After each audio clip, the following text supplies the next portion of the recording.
At the beginning of the 20th century, the Russian Empire was one of the largest countries the world had ever seen. Stretching across Europe and Asia, it covered more than 1/6 of the Earth's land surface. Millions of people lived within its borders, speaking dozens of languages and representing hundreds of different cultures. From the frozen Arctic coast to the warm shores of the Black Sea, the empire appeared powerful, wealthy, and almost impossible to defeat. Yet behind this image of strength, deep problems were quietly growing. The Russian Empire was ruled by Emperor Nicholas II, the last Tsar of Russia. He believed that his power came directly from God and that the monarchy should remain absolute. Unlike many European countries that had begun introducing democratic reforms, Russia remained largely controlled by one man and his closest advisors. While the Tsar sincerely believed he was protecting his country, many of his decisions disconnected him from the everyday struggles of ordinary people. By 1900, Russia was changing rapidly. Railways stretched across the country, connecting distant cities and helping industries grow. New factories appeared in Moscow, St. Petersburg, and other industrial centers. Coal mines, steel mills, and textile factories employed hundreds of thousands of workers. Foreign investors from France, Britain, and Belgium poured money into Russian industry, hoping to profit from the country's enormous natural resources. To outside observers, Russia seemed to be modernizing at an impressive pace, but economic growth did not improve life for everyone. Nearly 80% of Russia's population were peasants living in rural villages. Most families depended entirely on farming, using simple tools that had changed little over centuries. Although serfdom had officially been abolished in 1861, many peasants still struggled under heavy debts and high taxes. Land was often scarce, harvests were unpredictable, and famine remained a constant threat. Life in the countryside was harsh. Families worked from sunrise until sunset simply to survive. During cold winters, food became limited and disease spread easily. Many children never reached adulthood. Education was rare, and illiteracy remained common throughout much of the empire. Meanwhile, in the growing industrial cities, workers faced different hardships. Factory employees often worked 12 to 14 hours a day under dangerous conditions. Safety regulations were almost non-existent. Accidents involving machinery were frequent, and injured workers usually received little or no compensation. Wages remained low, while the cost of living continued to rise. Entire families crowded into tiny apartments with poor sanitation, making disease another constant companion. The contrast between the rich and the poor became impossible to ignore. The Russian nobility lived luxurious lives in magnificent palaces. Wealthy aristocrats attended elegant balls, traveled across Europe, and enjoyed privileges unavailable to ordinary citizens. At the same time, millions of workers and peasants struggled merely to feed their families. This growing inequality created frustration throughout society. Students, writers, journalists, and intellectuals began questioning whether the existing political system could continue. Many argued that Russia needed constitutional reforms, similar to those introduced in Britain or France. Others believed only a complete revolution could solve the country's problems. Different political movements emerged. Liberals demanded representative government, freedom of speech, and an elected parliament. Socialists wanted to redistribute wealth and improve workers' rights. Revolutionary groups secretly organized meetings, printed illegal newspapers, and recruited supporters among workers and students. The government responded harshly. The Tsar's secret police closely monitored political activists. Newspapers faced censorship, public gatherings were restricted, and critics of the monarchy risked arrest, imprisonment, or exile to Siberia. Rather than reducing opposition, these measures often increased resentment toward the government. Then came one of the first major warnings that the empire was more fragile than it appeared. In 1904, Russia entered war against Japan. Many government officials expected an easy victory. Russia possessed a much larger population, vast natural resources, and one of the biggest armies in the world. Few believed that Japan, a relatively small Asian nation, could seriously challenge a European empire. They were wrong. Japan's military proved modern, disciplined, and well prepared. Russian forces suffered repeated defeats on land and at sea. The destruction of the Russian Baltic Fleet during the Battle of Tsushima shocked the entire world. For the first time in modern history, an Asian power had decisively defeated a major European empire. The military disaster exposed serious weaknesses within Russia's government, army, and economy. Public confidence in the Tsar began to decline. At the same time, workers organized strikes demanding better wages and political reforms. Peaceful demonstrations spread across major cities. Many protesters believed the Tsar simply did not know how difficult life had become and hoped he would help them if he heard their concerns. On January 22, 1905, thousands of workers marched peacefully toward the Winter Palace in St. Petersburg. They carried religious icons and portraits of the Tsar. Their goal was not revolution, but reform. They wanted fair wages, shorter working hours, and greater political freedom. Many genuinely believed the Tsar would listen. Instead, imperial troops opened fire on the crowd. Hundreds of people were killed or wounded. The event became known as Bloody Sunday. News spread rapidly throughout the empire. Strikes multiplied, universities closed, and protests erupted across cities and villages alike. Sailors mutinied aboard battleships, while ethnic minorities demanded greater autonomy. For many Russians, Bloody Sunday destroyed the image of the Tsar as the compassionate little father who cared for his people. Faced with growing unrest, Nicholas II agreed to limited reforms. He issued the October Manifesto, promising civil liberties and the creation of an elected parliament called the Duma. At first, many citizens welcomed these changes, hoping Russia was finally moving toward constitutional government. However, the reforms remained incomplete. The Tsar retained enormous authority and repeatedly dissolved the Duma whenever it challenged his decisions. Many reformers concluded that genuine political change would never happen voluntarily. Although order gradually returned after the revolution of 1905, the underlying problems remained unresolved.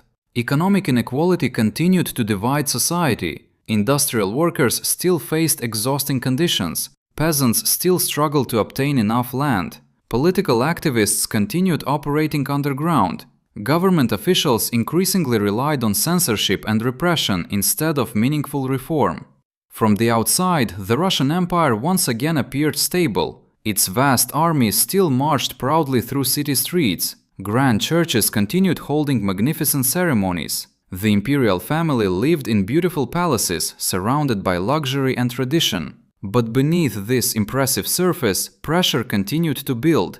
Every strike, every failed harvest, every political arrest, and every military setback added another crack to the foundations of the empire.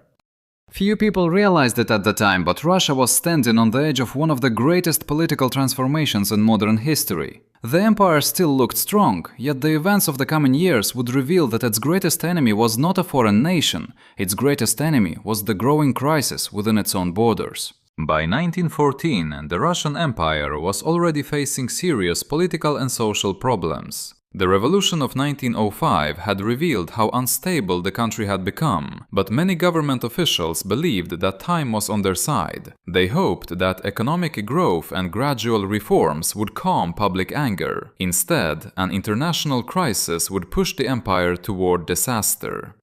On June 28, 1914, Archduke Franz Ferdinand of Austria-Hungary was assassinated in Sarajevo. What began as a regional conflict quickly escalated into a global war. Alliances pulled Europe's great powers into battle. Russia, seeing itself as the protector of Serbia and determined to defend its influence in the Balkans, mobilized its army. Within weeks, Europe was at war.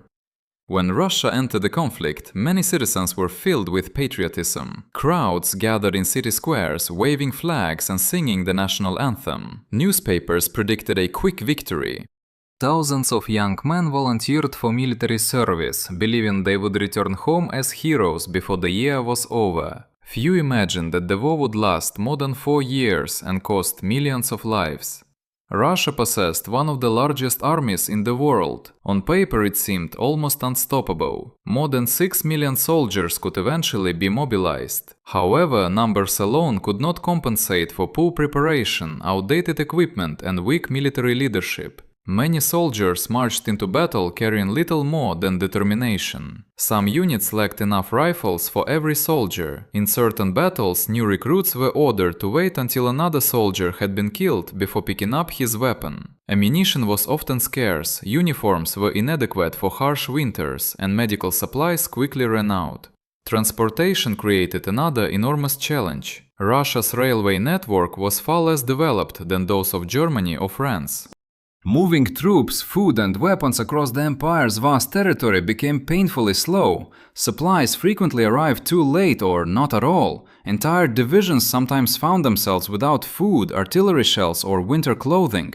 The first major campaigns ended in catastrophe. In August 1914, Russian forces invaded East Prussia, hoping to relieve pressure on their French allies. Instead, poor communication and weak coordination led to one of the greatest defeats in Russian military history. At the Battle of Tannenberg, German commanders surrounded and destroyed a large Russian army. Tens of thousands of soldiers were killed or wounded. Nearly 100,000 were captured. The defeat shocked the nation and exposed serious weaknesses within the Russian military command. Unfortunately, it was only the beginning. As the war continued, Russia suffered defeat after defeat.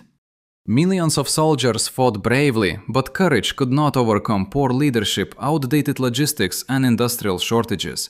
Entire armies retreated hundreds of kilometers, abandoning towns and villages to enemy forces.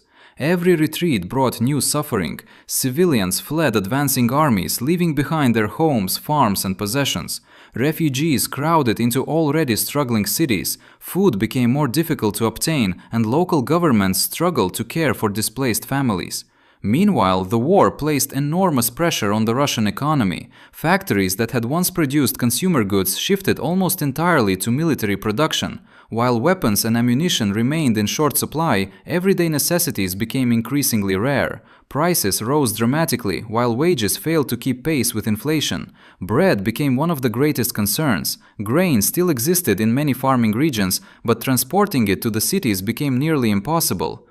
Railways were overwhelmed by military needs. Trains carrying food were delayed or cancelled altogether. Long lines formed outside bakeries every morning. Many people waited for hours, only to discover there was nothing left to buy. Hunger spread across the empire. In Petrograd, formerly known as St. Petersburg, workers often spent more time searching for food than earning money. Families skipped meals, children went hungry, and frustration grew with every passing week. The countryside also suffered. Millions of healthy young men had been drafted into the army, leaving farms without enough workers. Horses were taken for military service, reducing agricultural production even further. Harvests declined, and rural communities struggled to survive.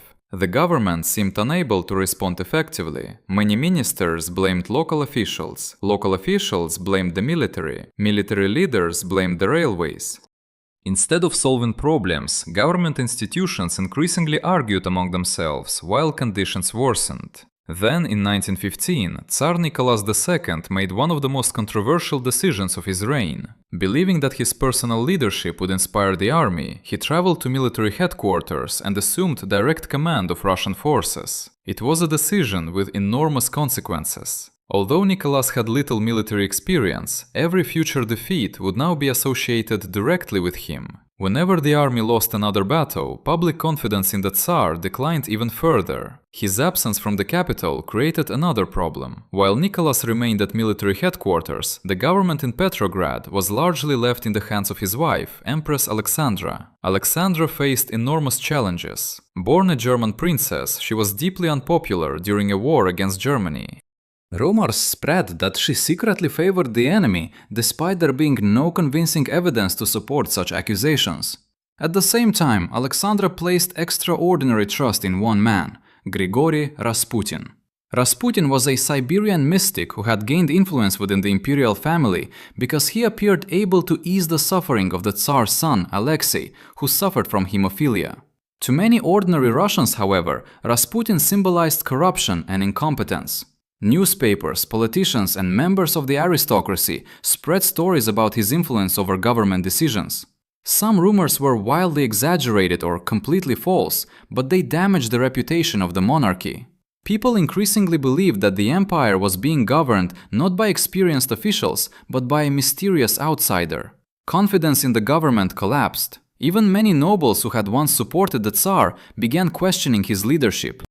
Members of the Duma warned that Russia was moving toward revolution unless meaningful reforms were introduced. Nicholas ignored many of these warnings. He remained convinced that maintaining absolute authority was essential for preserving the empire. Meanwhile, conditions at the front continued to deteriorate. By 1916, Russian casualties had reached staggering levels. Millions had been killed, wounded, or captured. Nearly every family knew someone who had died in the war. Entire villages lost a generation of young men. Morale inside the army steadily declined. Soldiers complained about poor supplies, incompetent officers, and endless casualties. Desertions increased. Some units openly questioned why they continued fighting while their families at home struggled with hunger. Back in the cities, strikes became more frequent. Workers demanded higher wages, better food supplies, and an end to the war.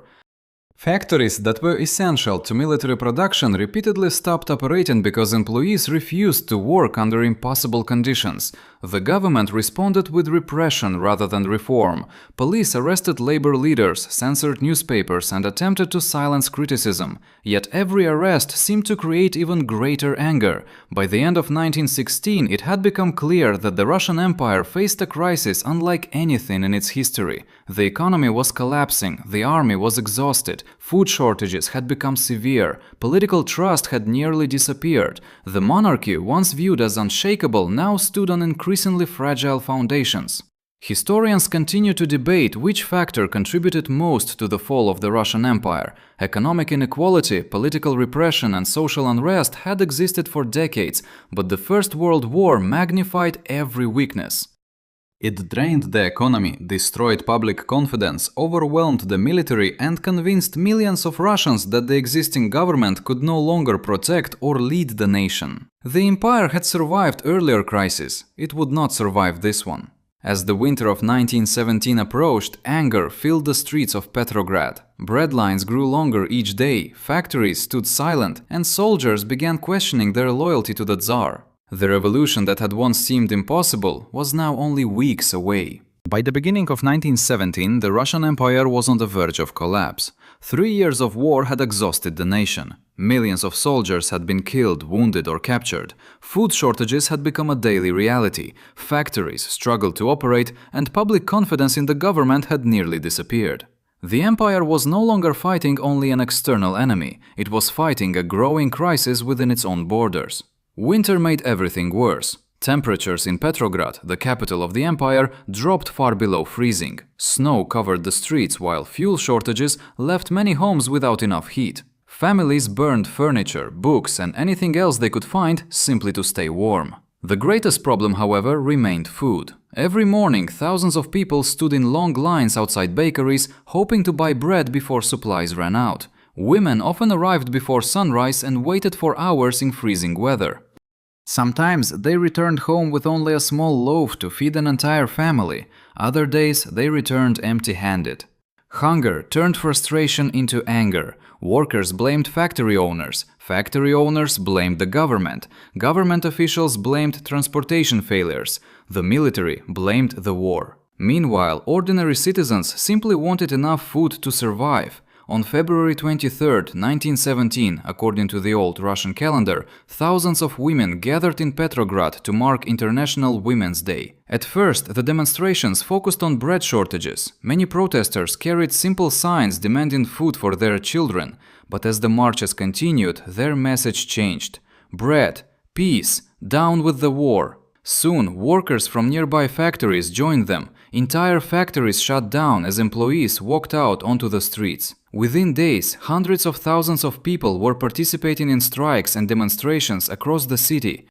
The protest had become far larger than anyone expected. Government officials initially believed they could restore order by force. Police attempted to disperse the crowds, but the demonstrations only grew larger. Workers built barricades, streetcars stopped running, government offices struggled to function as the capital slipped into chaos. Tsar Nicholas II, still at military headquarters hundreds of kilometers away, underestimated the seriousness of the situation. Reports reaching him often minimized the scale of the unrest. Advisors assured him that the disturbances would soon end, just as earlier protests had. They were wrong. As demonstrations intensified, military commanders ordered soldiers stationed in Petrograd to fire upon the crowds. Some units obeyed. Several protesters were killed. Instead of frightening the population, population into submission, the shootings produced the opposite effect. Public outrage exploded.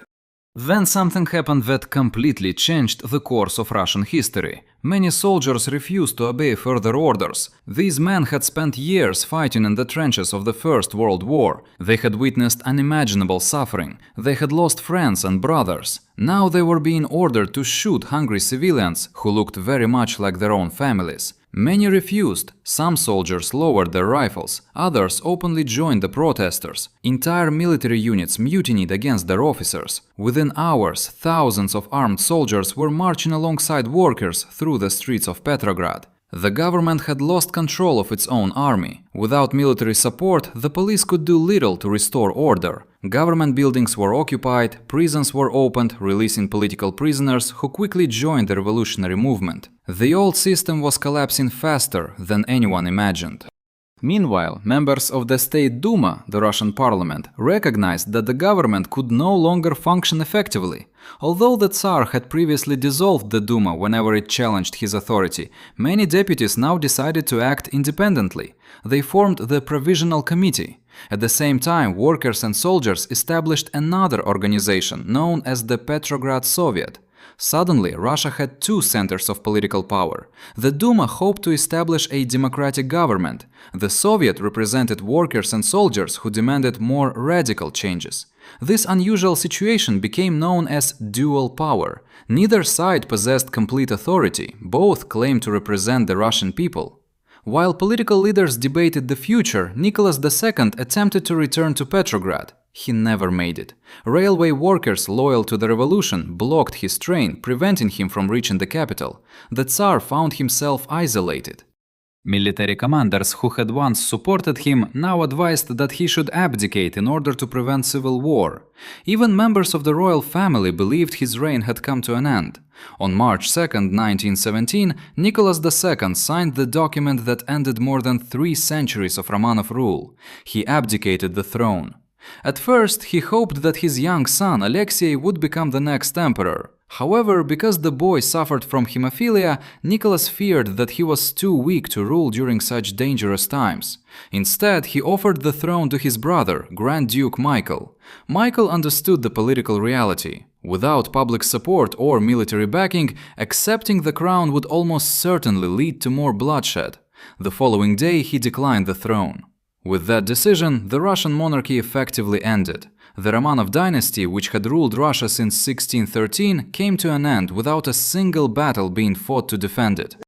The Russian Empire itself ceased to exist. Across the country, reactions were mixed. Many people celebrated, church bells rang, crowds gathered in city squares waving red flags, political prisoners were released, newspapers declared that freedom had finally arrived. After centuries of autocratic rule, many believed Russia was entering a new democratic era. The provisional government quickly introduced a series of reforms. Political prisoners were granted amnesty, freedom of speech was expanded, censorship was largely abolished, citizens gained greater freedom of assembly, plans were announced for elections that would allow the Russian people to choose a constituent assembly responsible for writing a democratic constitution. These reforms generated enormous optimism. Yet beneath the celebrations, fundamental problems remained unresolved. The most important question concerned the war. Millions of Russians desperately wanted peace. Soldiers at the front hoped to return home. Workers wanted factories to produce consumer goods instead of weapons. Peasants wanted their sons back to help with farming. However, the provisional government decided to continue fighting alongside Britain and France. Its leaders feared that withdrawing from the war would damage Russia's international reputation and allow Germany to win. The decision proved deeply unpopular. Every additional month of fighting brought more casualties, greater economic hardship, and increasing public frustration. Another unresolved issue involved land. For generations, peasants had demanded ownership of the land they cultivated.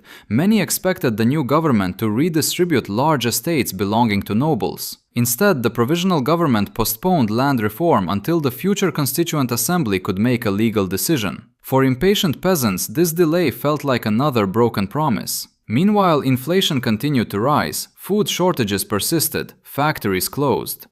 Unemployment increased. Although political freedoms had expanded dramatically, daily life remained extremely difficult. The existence of dual power made governing even harder. The provisional government held official authority. The Petrograd Soviet possessed enormous influence over workers and soldiers. Important decisions often required cooperation between two organizations that frequently disagreed with one another. This political uncertainty created an opportunity. Among the many revolutionary groups operating in Russia, one organization began gaining support faster than all the others. Its leader had spent years in exile. His name was Vladimir Lenin. The Bolsheviks argued that the provisional government would never solve Russia's problems. They demanded immediate peace, land redistribution, and the transfer of all political power to the Soviets. Their slogan was simple, memorable, and powerful: peace, land, and bread.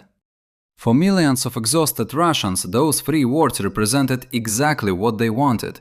The February Revolution had successfully overthrown the monarchy, but it had not ended the war, it had not solved hunger, it had not repaired the economy, and it had not created a stable government. Instead, it opened the door to an even greater struggle over Russia's future. The empire was gone, the monarchy had fallen, yet the most dramatic chapter of the revolution was still to come. When Tsar Nicholas II abdicated in March 1917, many Russians believed that the hardest part of the revolution was over. The monarchy had fallen without a large-scale civil war, political prisoners had been released, and the country was preparing for democratic elections. For a brief moment, it seemed that Russia was finally moving toward a more free and modern future. But beneath the optimism, the nation remained deeply divided. The provisional government had inherited a country on the brink of collapse. It promised democracy, civil liberties, and a new constitution, yet it faced challenges unlike any government before it. Food shortages continued, inflation spiraled out of control, factories struggled to operate, and millions of soldiers remained trapped in the brutal trenches of the First World War. The biggest question was simple: how could Russia be governed while fighting a war it could no longer afford? The leaders of the provisional government believed that abandoning the war would dishonor Russia and weaken its position among the Allied powers. Britain and France depended on Russia to keep German forces occupied on the Eastern Front. If Russia withdrew, Germany could move hundreds of thousands of soldiers to the west. For this reason, the government chose to continue fighting. It was a decision that would cost it public support. Every new offensive ended in heavy losses. Every military defeat weakened confidence in the government. Soldiers who had once fought with determination now questioned why they remained at the front. Many believed they were sacrificing their lives for politicians who did not understand their suffering. Desertion became increasingly common. Thousands of soldiers simply left the trenches and returned to their villages. Some wanted to help their families with the harvest. Others had lost all faith in the war. By late 1917, entire military units ignored orders or refused to fight. The authority of the government was fading. While the provisional government struggled to maintain control, another political force was growing stronger: the Bolshevik Party. Led by Vladimir Lenin, the Bolsheviks argued that the February Revolution had not gone far enough. According to Lenin, replacing the Tsar with another government was not enough. He believed that power should belong directly to workers and soldiers through the Soviets. In April 1917, Lenin returned to Petrograd after years of exile. His arrival immediately changed the political landscape. He published a series of proposals that became known as the April Theses. Their message was clear and uncompromising. No support for the provisional government, an immediate end to the war, land for the peasants, factories under workers' control, all power to the Soviets. At first, many politicians considered these ideas unrealistic or even dangerous. But outside government buildings, ordinary people listened carefully. Workers wanted better wages, peasants wanted land, soldiers wanted peace. The Bolsheviks offered simple answers to complicated problems. Throughout the summer of 1917, Russia became increasingly unstable. Large demonstrations filled the streets of Petrograd. Armed workers demanded greater political change. Although some protests failed, each crisis weakened confidence in the government while increasing support for more radical solutions. Then another unexpected event transformed the political situation. In August 1917, General Lavr Kornilov, the commander-in-chief of the Russian army, marched troops toward Petrograd. Many feared that he intended to overthrow the provisional government and establish a military dictatorship. Prime Minister Alexander Kerensky faced a desperate situation. To defend the capital, he appealed to workers and revolutionary organizations for help. Among those asked to defend Petrograd were the Bolsheviks. The government distributed weapons to thousands of workers. Railway workers disrupted Kornilov's advance. Soldiers loyal to Kornilov lost confidence and refused to continue. Without major fighting, the attempted coup collapsed. Although Kerensky remained in office, the political consequences were enormous. The Bolsheviks emerged as defenders of the revolution. Thousands of new supporters joined their party. Many workers now believed that only the Bolsheviks could protect Russia from counter-revolution and restore order. By September, the Bolsheviks had gained majorities in the Petrograd and Moscow Soviets. Their influence continued to expand every week. Meanwhile, the provisional government appeared increasingly powerless. It still could not solve the food crisis. It still could not end inflation. It still insisted on continuing the war. Its promises of democratic elections seemed less important than the urgent problems facing ordinary families. Lenin became convinced that the time had come to seize power. Although some Bolshevik leaders preferred to wait, Lenin argued that delaying would only strengthen their opponents. Plans for an armed uprising were finalized in secret. Leon Trotsky, an exceptionally skilled organizer and speaker, coordinated much of the military preparation through the Petrograd Soviet. During the night of October 24th to 25th, 1917, Bolshevik forces began moving across Petrograd. Unlike many famous revolutions, the operation was remarkably organized. Groups of armed workers, soldiers and sailors quietly occupied strategic locations throughout the city. Railway stations, bridges, telegraph offices, power stations, government ministries. Most of these locations were captured with little or no resistance. Many soldiers refused to defend the provisional government, others simply remained neutral. By the following day, the Bolsheviks controlled most of the capital. Only one major objective remained: the Winter Palace. The palace served as the headquarters of the provisional government. Inside, a small number of soldiers and military cadets prepared to defend the building. On the evening of October 25th, Bolshevik forces surrounded the palace. The cruiser Aurora, anchored on the Neva River, fired a blank signal shot that became one of the most famous symbols of the revolution. Later that night, revolutionary forces entered the palace. Contrary to many dramatic films made decades later, the battle itself was relatively limited. Some fighting occurred inside the building, several defenders resisted, but there was no massive siege involving thousands of casualties. Within hours, members of the provisional government were arrested. Alexander Kerensky escaped the city before the palace fell. The provisional government had come to an end.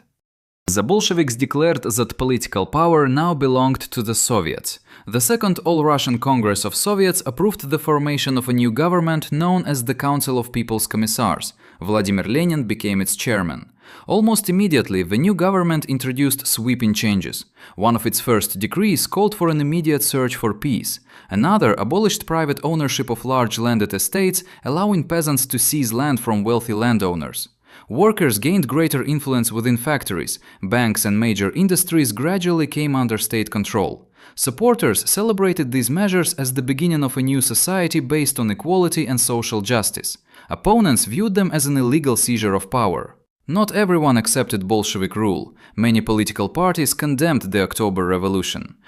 Military officers, liberals, monarchists and moderate socialists argued that the Bolsheviks had destroyed Russia's chance to become a parliamentary democracy. Across the vast former empire, resistance quickly emerged. The political struggle was far from over. In the months that followed, Russia descended into a devastating civil war between the Bolshevik Red Army and various anti-Bolshevik White forces. Foreign countries, including Britain, France, the United States and Japan, intervened in different ways, hoping to influence the outcome. Millions of people would lose their lives before the conflict finally ended. Looking back, historians often ask a difficult question. Could the Russian Empire have survived if different decisions had been made? Perhaps reforms before the war could have strengthened the monarchy. Perhaps withdrawing from the First World War earlier might have saved the provisional government.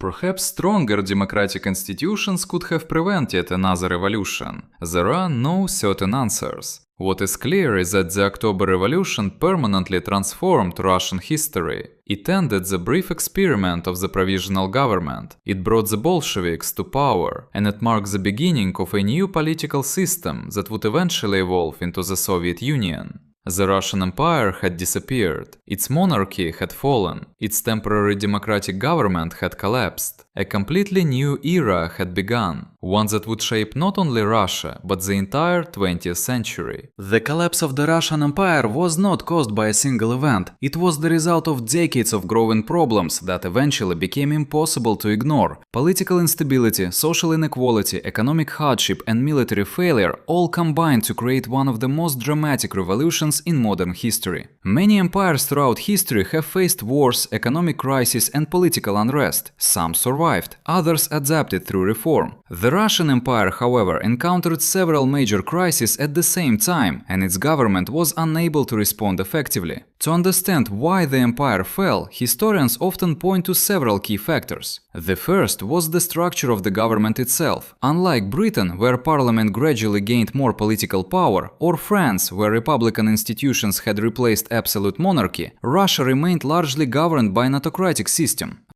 Tsar Nicholas II believed that the emperor should possess supreme authority and that limiting his power would weaken the state.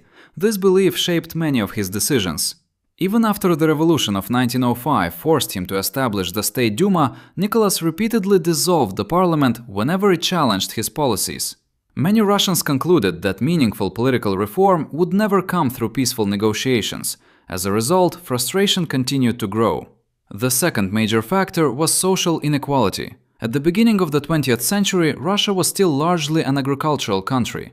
Most people lived in rural villages and depended on farming for survival. Although serfdom had been abolished decades earlier, millions of peasants still owned too little land to support their families. Many struggled with debt. Poor harvests often meant hunger. Opportunities for education remained limited. Meanwhile, members of the aristocracy enjoyed extraordinary wealth and privilege. The contrast between luxurious imperial palaces and impoverished villages became increasingly difficult to justify. Industrial workers faced similar hardships. Rapid industrialization had created new factories and economic growth, but working conditions remained harsh. Long hours, dangerous machinery, overcrowded housing, and low wages produced widespread dissatisfaction among urban workers. These conditions helped revolutionary movements attract growing support. Political activists promised land, better wages, and greater equality. For many ordinary Russians, those promises became increasingly attractive. The third factor involved leadership. Nicholas II was personally devoted to his family and sincerely believed he was acting in Russia's best interests. However, historians generally agree that he struggled to understand the scale of the country's problems. Rather than building broader political cooperation, he often relied on personal authority. He underestimated popular dissatisfaction. He resisted constitutional reform. He frequently replaced experienced ministers instead of developing long-term policies. These decisions weakened confidence in the monarchy long before the revolution began. Another important issue was public trust.